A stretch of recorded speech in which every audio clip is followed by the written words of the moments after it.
Good morning, good afternoon, good evening.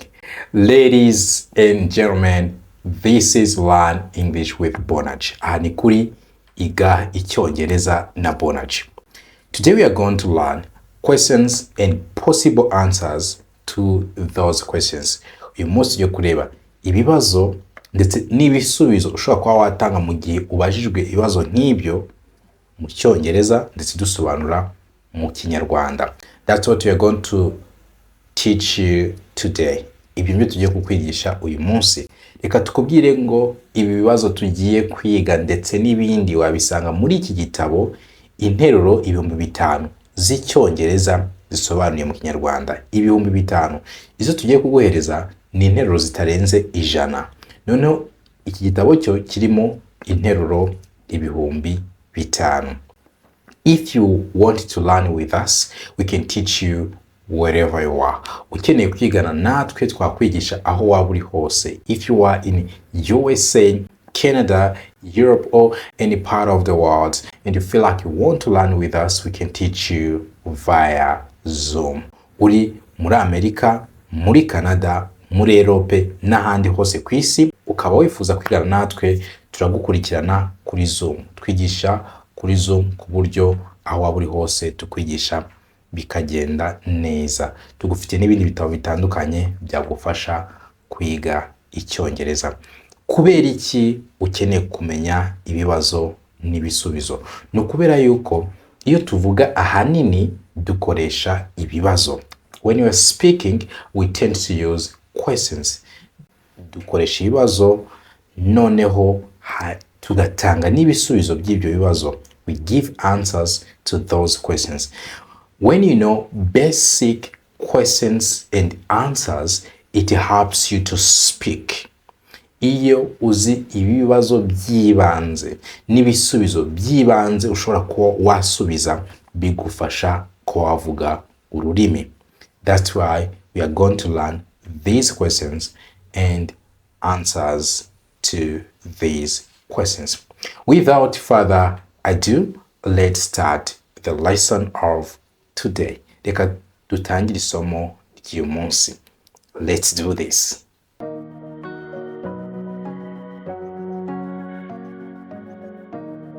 Do you know how to use this? Do you know how to use this? Uzi uko bakoresha iki? No, I don't know how to use this at all. No, I don't know how to use this at all. Oya, sinzi gukoresha iki na gato. Do you like the school uniform? Do you like the school uniform? Ukunda impuzangano y'ishuri? Actually, we don't wear uniforms at school. Actually, we don't wear uniforms at school. Mu by'ukuri, ntabwo twambara imyambaro y'ishuri.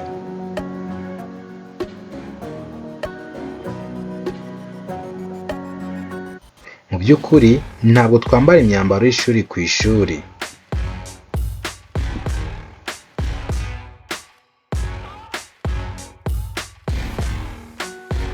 Have you ever written a poem? Have you ever written a poem? Wari wandika umuvugo? Yes, in high school. Yes, in high school. Yego, mu mashuri makuru. Is it cold today? Is it cold today? Harakonje uyu munsi? No, it isn't. Oya, ntabwo hakonje. These flowers are nice, aren't they? These flowers are nice, aren't they? Izi ndabo ni nziza, si nziza?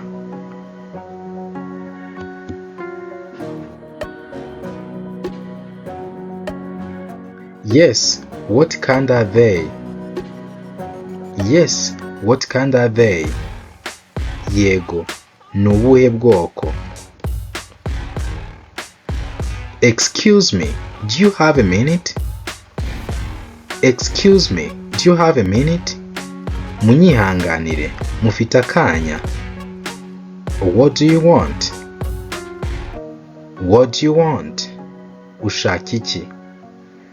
I would like to ask you something.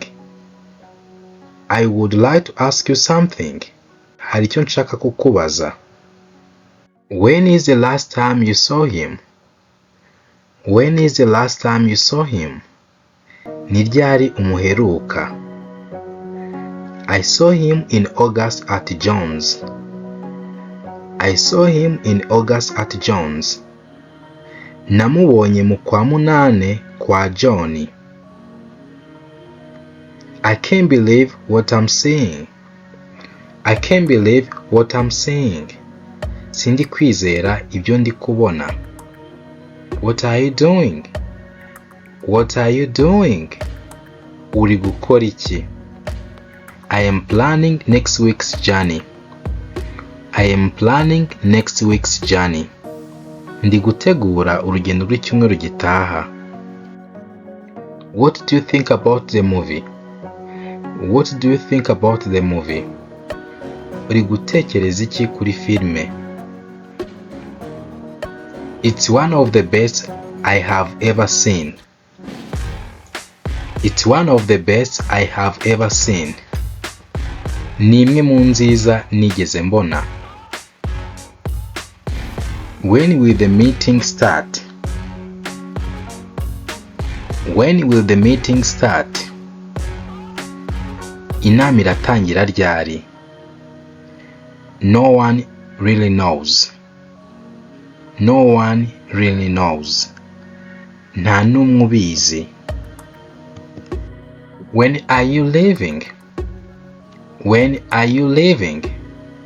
Uragenda ryari? I think I will leave in the afternoon. I think I will leave in the afternoon. Ntekereza ko ndi bugende nyuma ya saa sita. Where is my bracelet?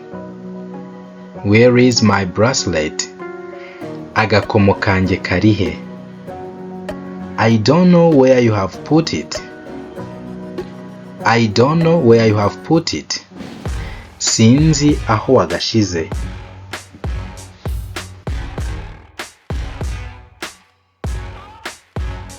Where do you live? Where do you live? Utuye he? Why do you want to know it? Why do you want to know it? Kuki ushaka kubimenya? I was just asking. I was just asking. Nari ndi kwibariza gusa. Okay, I live nearby here. Okay, I live nearby here. Sawa, ntuye hafi aha. Who do you love the most in your family? Who do you love the most in your family? Ninde ukunda cyane mu muryango wawe? To be honest with you, my mom comes first. To be honest with you, my mom comes first. Nkubwije ukuri, mama niwe wa mbere. Who told you that story? Who told you that story? Ninde wakubwiye iyo nkuru? It's my grandma. It's my grandma. Ni nyogokuru. Whom did you meet in the morning? Whom did you meet in the morning? Ninde mwahuye mu gitondo? I met my old friend James. I met my old friend James. Nahuye n'inshuti yanjye ya kera James. Whom was Jim talking to? Whom was Jim talking to? Jim yarari kuvugana nande? He was talking to Jack, his roommate. He was talking to Jack, his roommate. Yarari kuvugana na Jack babana mu cyumba. What's this? What's this? Iki ni iki? This is a computer. This is a computer. Iyi ni mudasobwa. Are you hungry? Are you hungry? Urashonje. Yes, I'm starving. Yes, I'm starving. Yego, inzara iranyishe.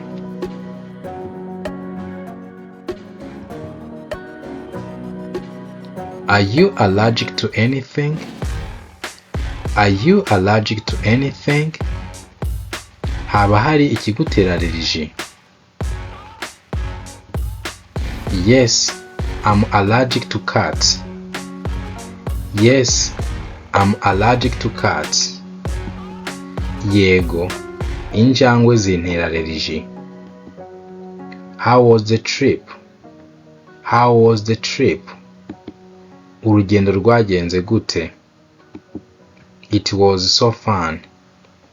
It was so fun. Rwari rwiza cyane. When is your birthday? When is your birthday? Umunsi w'amavuko wawe ni ryari? It's January 1st. It's January 1st. Ni iya mbere z'ukwa mbere. Where is the closest bus station? Where is the closest bus station? Ni iyihe sitasiyo ya bisi iri hafi? Over there. Over there. Ni hakurya hariya. Where is the closest restaurant? Where is the closest restaurant? Resitora ya hafi irihe? There is one over there. There is one over there. Hari iri hakurya hariya.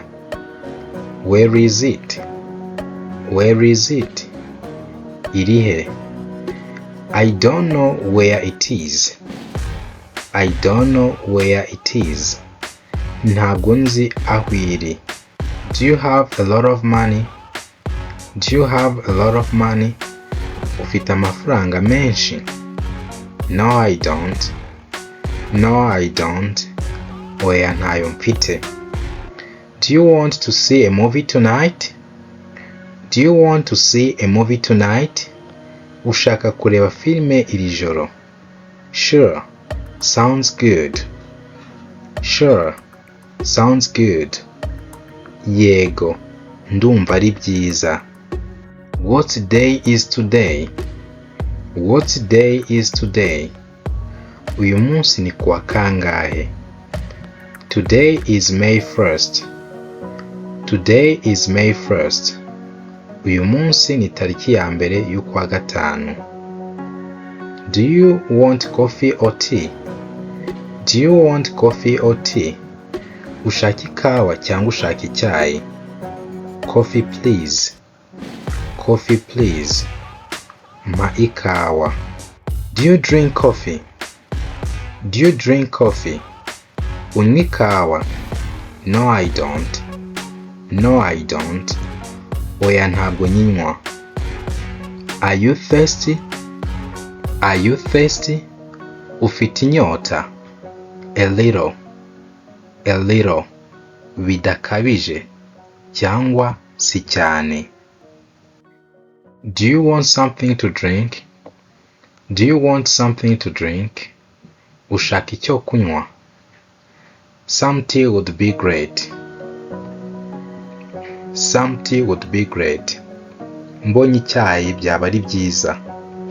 What do you want to eat? What do you want to eat? Ushaka kurya iki? Omelette would be great. Omelette would be great. Mbonye umureti byaba ari byiza. Do you like Indian food? Do you like Indian food? Ukunda ibiryo by'Abahindi? I love Chinese food. I love Chinese food. Nkunda ibiryo by'Abashinwa. Do you drive a car? Do you drive a car? Utwara imodoka? Yes, it's a truck. Yes, it's a truck. Yego, ntwara ikamyo. Are you okay? Are you okay? Umeze neza? Yeah, I'm fine. Yego, meze neza. Do you feel sick? Do you feel sick? Urumva urwaye? No, I feel fine. No, I feel fine. Oya, ndumva meze neza. Are you sick? Are you sick? Urarwaye? Yeah, I have a slight cold. Yeah, I have a slight cold. Yego, mfite ibicurane bidakabije. How do you feel today? How do you feel today? Urumva umeze ute uyu munsi? I feel great today. I feel great today. Ndumva meze neza uyu munsi. When are you leaving? When are you leaving? Uzagenda ryari? I'm leaving on Monday. I'm leaving on Monday. Nzagenda kuwa mbere. Wait. Here with me, I have books. Mufitiye ibitabo. This is vocabulary book. Igitabo kirimo inyunguramagambo z'icyongereza ndetse n'ikinyarwanda. This is dictionary of English and Kinyarwanda. Niba mu gihe uri kuvuga icyongereza amagambo akubana makeya, this is a book that can help you. Igitabo cyagufasha mu gihe uri kuvuga ntabwo ukeneye kuba uri gutekereza ijambo ugiye gukoresha, you have to keep speaking, and this is the book that will help you with that. Iki ni igitabo kizagufasha ibyo. Ikindi, niba uri umutangizi ukaba ushaka kuzamura urwego rwawe rw'icyongereza, this is Begin Smart to End Smart with more than 200 pages, page zirenga 200. Harimo icyongereza ndetse gisobanuye mu kinyarwanda.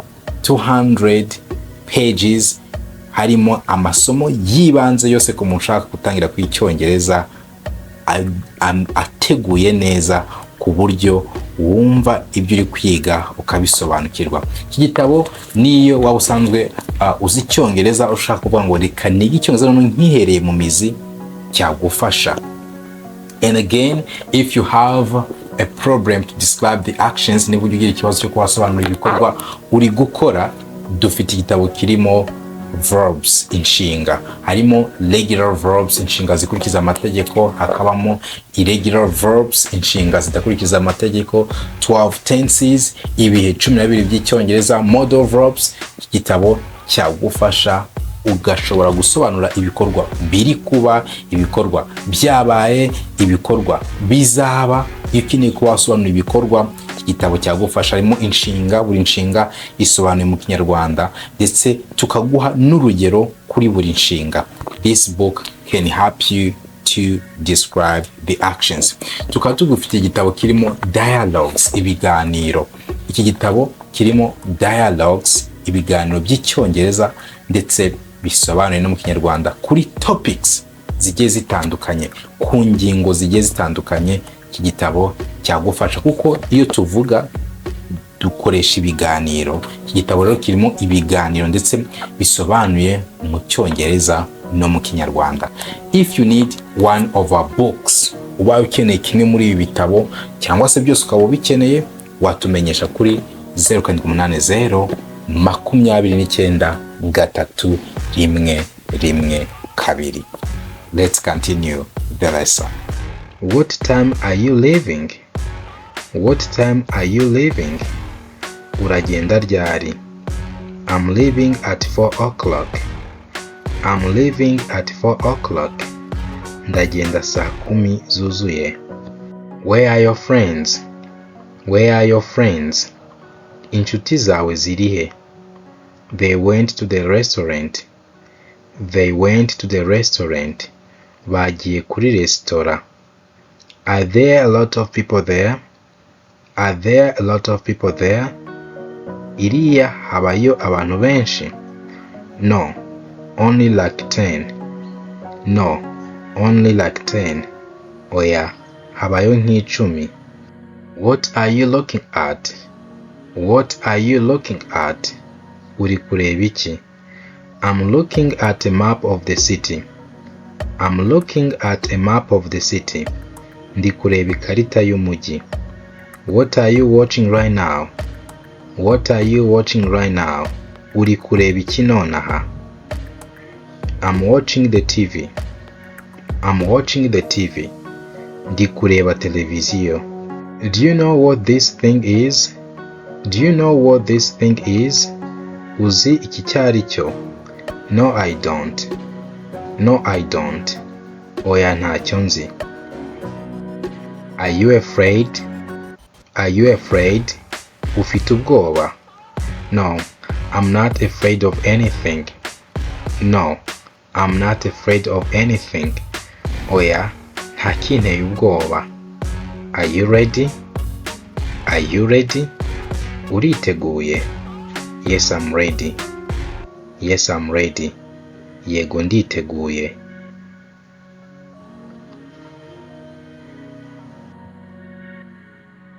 Thank you so much for today. This is the end of our lesson. Keep learning, keep growing, and see you next time.